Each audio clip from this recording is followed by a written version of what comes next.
National Heritage Area. And so today we have Pam Owens, the Executive Director of the Gaylord Building at Lockport. And perhaps, Pam, you could tell us a little bit about yourself to get us started here. Okay. So I've been at the Gaylord Building now for almost 6 years, which is a little bit hard for me to believe. I'm originally from the Quad City area and moved up here around 6 years ago. And my background has been in downtown economic development. And so I've been very involved with Main Street programs in the past. And so this has been a little bit of a departure from my earlier career, but it's been a lot of fun. And I do have a presentation about the Gaylord Building because I was, when I was hired, had some specific tasks that I was to work with our board on. And we've had some major accomplishments over the last couple of years, especially. We're a site of the National Trust for Historic Preservation. And they have 27 sites across the country, and the Gaylord Building in Lockport is one of those sites. And some of them are stewardship sites, which means that they're wholly owned and operated by National Trust staff. And one of the things that the Trust is really moving towards with their historic sites is local governance. And so it was my duty to work with our advisory board at that time and to go through a strategic planning process and the creation of a 501c3 organization. And we just in July of 2019 entered into a 20-year co-stewardship agreement with the National Trust. So we're now an independently operating site of the National Trust. And it's definitely been a great thing for us. A lot of moving parts to get there, but a really great process for us just because we're able to more nimbly respond to the needs of the historic site without having to have everything we do go through the home office in DC. All right, well, welcome to the conversation today. And just before we get started on your presentation, I'd like to note that we encourage everybody to participate in these. We are going to mute you during the presentation, but if you have any questions, go to the bottom of the screen, hit chat, and you'll be able to add your questions into the chat, and we'll get to them after the presentation. All right. Okay, and Aaron, if at any time during the presentation somebody has a chat that you want to stop me and respond to something in particular at that time, please feel free to do it. Okay, sounds good. Well, would you like to take it away, Pam? Sure. Have patience with me. Okay.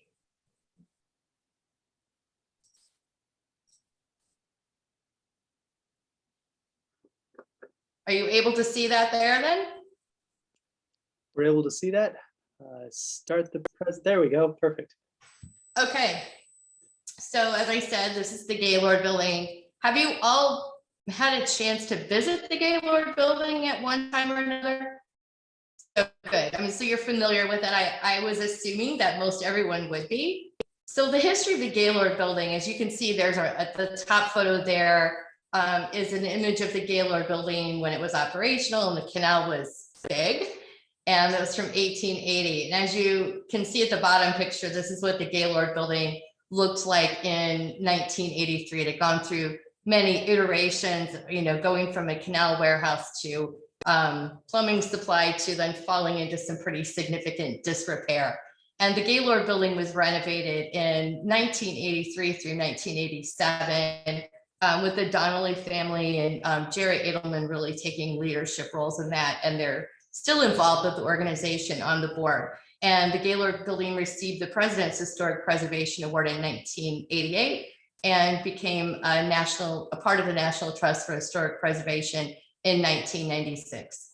I think the thing that I love most about the Gaylord Building is the really forward thinking at the time of its renovation that the Lockport did not need a canal warehouse. And so they really looked at how they could save this wonderful historic building in a way that would add to the community and really act as an economic engine for the downtown district. And it certainly has done that. So I think that that's one of the most interesting things about the preservation of this particular property.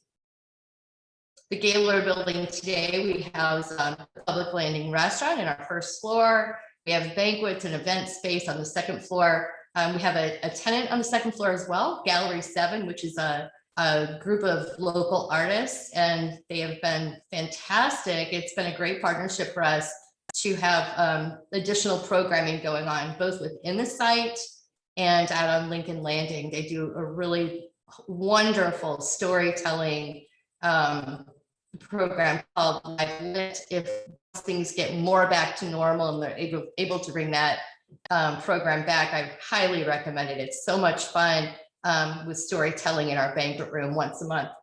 And then we do our own exhibitions and programs. And that's what I'll be talking to you today about, is our John Lam exhibit that we currently have.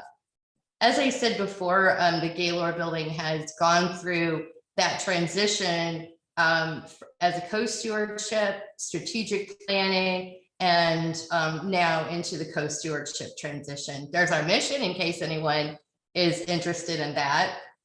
It's a very broad mission, so it really does allow us a lot of creative license with what we're doing with the site.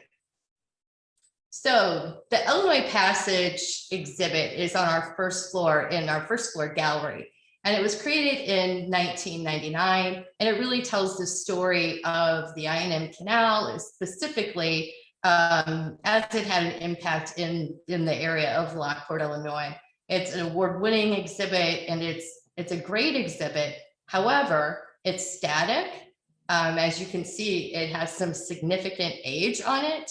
And so we're really looking at, we have members of our board and people who are involved with the building that would like to, take it and get rid of it and do something different with that space. It's our first floor gallery. It's, prime location within the site, but yet it serves a really significant purpose for us in telling the story of the canal, which really, with everybody agrees, needs to be told in this building. And so we've been really tasked by the board to think about ways that we can reactivate the exhibit. And one of the first things that we started thinking about was layering in additional stories within the space. And also, we didn't have a big budget to work with. And so, because we really had been wanting to tell the story of this other side of John Lam, which would be his artistic side, we thought that this would be a great way to tie in really one more story of the I&M Canal in this already existing exhibit. I see some chat. So, there's any questions that anyone want me to stop? Just have some people recounting visiting the Gaylord Building or not. Oh, okay. I can't see what they're saying. I just see that there are some. So this is the Illinois Passage exhibit. This is it's right off of the lobby in the first floor of the Gaylord Building. As you can see, it's a lot of sepia tones. It's a fairly dark exhibit. And in a lot of our exhibit panels were really exhibiting a lot of wear. So it needed some refreshing. So that was when, as I said, we decided to layer this Life Along the Canal, the Art of John Lam. And I think I would like to start here just in talking a little bit about John Lam. John Lam is in his late 90s at this time. He was a history professor at Lewis University, and he was just absolutely instrumental in recognizing the importance of the I&M Canal to a community like Lockport. He was one of the founders of Old Canal Days and was just tirelessly active in historic preservation projects in the community and within the region. So, John has been, and I'm sure, Anna, you probably have worked with John years ago in the past, and he's just was such an instrumental member of the community. So we really felt like celebrating John's life and contribution to the community of Lockport and to the corridor in general was part of the purpose of doing this exhibit. There is what the first floor gallery looks like now with John's artwork in place. As you can see, we gathered his work from many private collectors, and some of them from John's home. We've done some oral interviews with John, and his sons and daughter have been very helpful in helping us expand the story of John's artwork. So what we did was we selected colors that John used in his artwork predominantly, and we used cloth in the exhibit to highlight John's sculptures as they're placed within the different areas of the exhibit. If you follow our Instagram or Facebook page, we've been over the last couple of months highlighting individual pieces from the exhibit as well as their story. We're in the middle of a website redesign, and soon we'll have about a 15-minute video walkthrough really talking about the story about John Lam. So if you wanted to do a deeper dive on John Lam and as it relates to this exhibit, that information will be available within the next couple of weeks. So the process, this is a partnership between the Gaylord Building and Lewis University. You'll see Dennis Kremen, who's on our board and also a professor at Lewis University, helping with the installation. The bottom left picture there, you'll see John, who we were able to safely bring into the exhibit when the site was closed during quarantine. That was late December. And that is his daughter, Justine, who was there with him. And as we took him to the exhibit, it was a very special moment because I don't think he had ever seen all of his artwork together in one place before. And he just kept saying, did I do all of this? And it was just a really fantastic experience. So images from the exhibit, and you can see that we've just layered John's artwork in among the different areas of the exhibit. And I definitely think it's met our goal of activating the space and adding some vibrancy.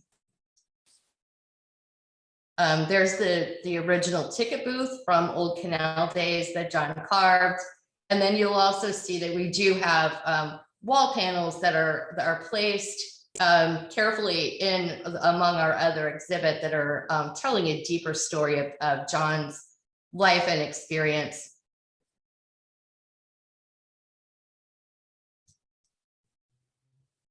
And that's it for my presentation, because I did want to leave plenty of time for any questions or conversation, because I know Aaron had a list of other things he wanted to talk about other than just doing a static exhibit presentation.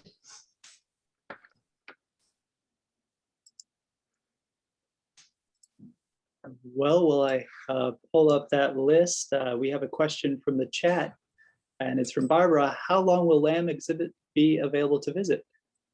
Well, yeah, I mean, it's been a very interesting thing. As you can imagine, our site was closed for a significant period of time, both at the beginning of the COVID-19 closures. We opened up a little bit during the summer of last summer, and then we were reclosed again until after the first of this year. So while our goal had been only to have this exhibit up for 6 months maximum, we're definitely going to keep it up for a longer period of time, because we're still seeing a lot of reluctance in people who are, not quite sure about coming out yet, although that is picking up. But it's definitely been an interesting time to be in a historic site during pandemic closures. Oh, describe John's artwork. So if you don't mind, I'll share the screen again and go back to, can you see that now? Just a moment.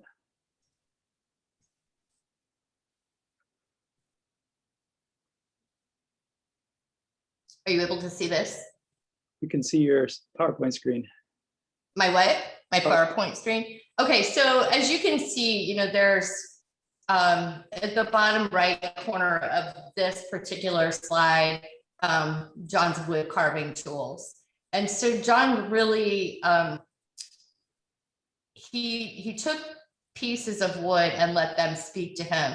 Interestingly enough, the sculpture that is above the wood carving tools there, that is carved out of a discarded timber from when the Gaylord Building was renovated. So he really was very, from what I understand, when some of the buildings in Lockport were being renovated, it was not uncommon at the end of the workday for John to be going through scrap piles to see what he could reclaim for his artwork. So a lot of the artworks that they were all hand carved, and most of them were from reclaimed wood.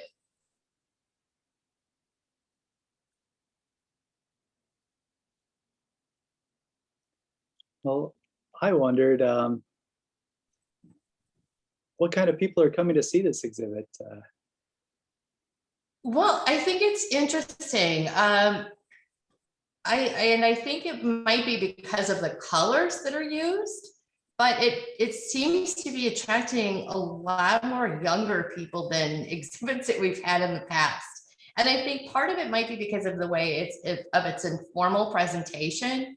The colors are very inviting, so it doesn't necessarily look like, I would say if you were to remove all of John Lam's items from the first floor gallery, it looks like a very academic type of exhibit, where I think that the colors and the vibrancy of the layering of John Lam's artwork have made the exhibit feel much more welcoming.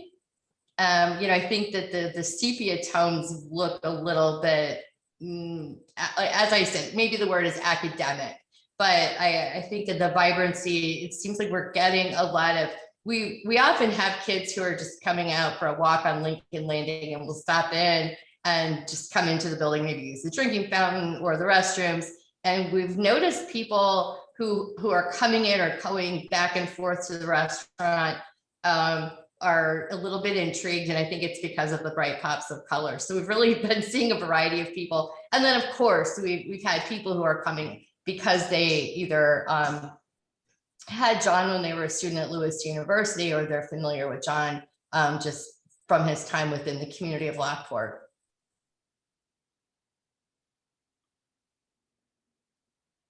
All right, if anybody has any other questions, feel free to type them in the chat. So what's next for the Gaylord Building? Are there any new exhibits coming up after this one? We have, so our third floor and second floor galleries right now both have the Chicago Society of Artists, a juried art show that is in the site. So with Gallery 7 being a tenant in this building, we have such an interesting variety of programming that is coming and is just ever changing with Gallery 7. And then of course we have a monthly concert series on Lincoln Landing that is Fridays in the Park with Abe. And those are a total blast. And so, that's a really great time to come out to the Gaylord Building. We usually have a food truck out there, and then the public landing restaurant usually prepares some kind of signature cocktail for the event. And it's mostly local musicians, a lot of jazz, some oldies, each week is something different. But you can look on our social media for those events as well. And, I think it's interesting because, the train tracks go right by the building. And we had a lot of people who, were very concerned about doing any kind of musical event out on Lincoln Landing because of the interruption of the train. But it's actually really fun. When the train goes by, the band or whoever's playing will usually stop. The train goes by and it just starts right back up. So it's just kind of an actually an interesting addition. We have a comment from Kathy Wester that it'd be nice to see an exhibit of the old canal buildings. It would. Yeah. If anyone would like to talk to me more about that, I would definitely be interested in that. I think that'd be great. All right. Any last questions here? Well, thank you very much for your presentation, Pam. Oh, you're welcome. Learning about John Lam and the exhibit and all the neat art that intersects with the canal here. Yeah, keep your eyes on future upcoming things at the Gaylord Building, because as I said, we're really looking at reimagining our first floor exhibit. So this is really just one step in that process, as well as looking at our first floor lobby too, and really changing out. Just we want people to feel immersed from the minute that they walk in, and definitely to feel like they're in someplace special and not just on their way to a restaurant.